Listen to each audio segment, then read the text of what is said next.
Ashamaa harka fuunee kabajamtoota fi dhaggeeffattoota hordoftoota yuutuubii mara keessan akkam jirtu nagaa keessanii fayyaa keessanii annagaa kooti fayyaa kooti waaqayyoof galanni guddaan haa ta'u jirtu nagaa keessanii egaa obboloota koo kana dura warroonni maatii naa taatan hundi keessanii hedduu galatoomaa warroonni maatii naa ta'an immoo hulsentanii maatii akkanaaf taatan asumaan isin gaafadha.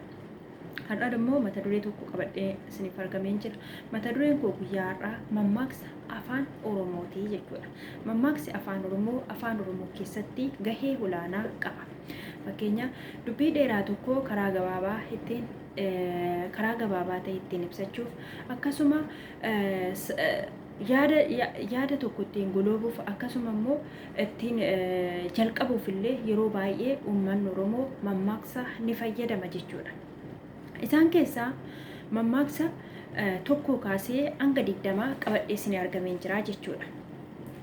Garanumaaniin garsaatti isin dabarsa jechuudha. Isan duratti warroonni sagalee koo kana dhaggeeffattan mammaaksota dhageessanirraa koomentii jalatti mammaaksa 3-4 koomentii jalatti akka naa barreessitan barbaada. Maaliif ani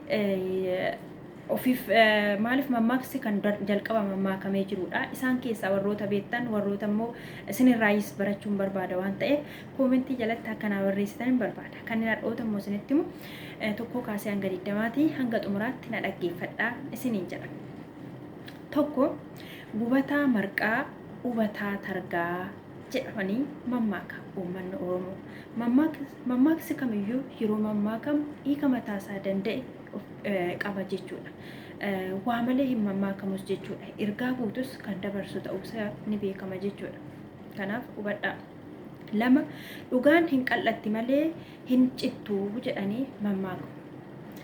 3 akkasitti nyaatanii dhirsa hin yaadanii jedhu. 4 of jechuun kormaan daanqoo aniyyinaan bari'e jetti jedhanii mammaaku. 5 ofitti jabduun dhirsa hin dhabdu jedhanii mammaaku.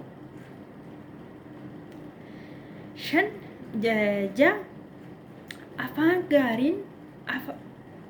afaa gaarii caalaa jedhanii mammaaku jechuudha. Uummanni yeroo hundaa'u mammaaksonni isaan mammaakan hiika mataasaa danda'e qabaata jechuudha. 7 yaasoo giddaa ofiif jettu mi'aayii anaaf jettu bushaayii jedhanii mammaakamaa jechuudha. 8 ani asin jiraa gogaan koo gabaa jiraa jette kurupheen jedhamee mammaakamaa jechuudha.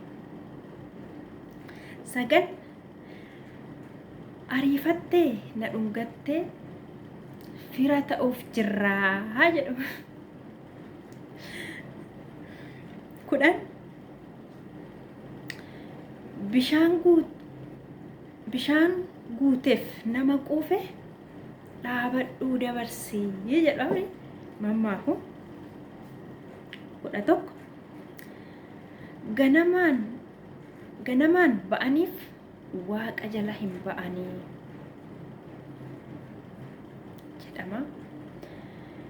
12 otoo beeknuu huba wajjin jettee sareenii jedhama. 13 re'een kan ofiituu hin beektu sareen heegee gadi qabadhu jetti jedhee mammaaka uummanni Oromoo jechuudha. 14 yaa marqaa si hafuufuun si liqimsuu fi jedhanii mammaaku. 15 arrabni hoduu bare utubaatti asaasaa.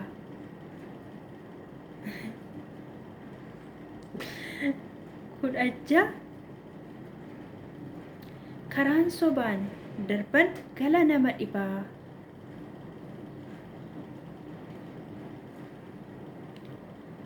17 gurra dabarsaan ollaa walitti naqaa jedhu.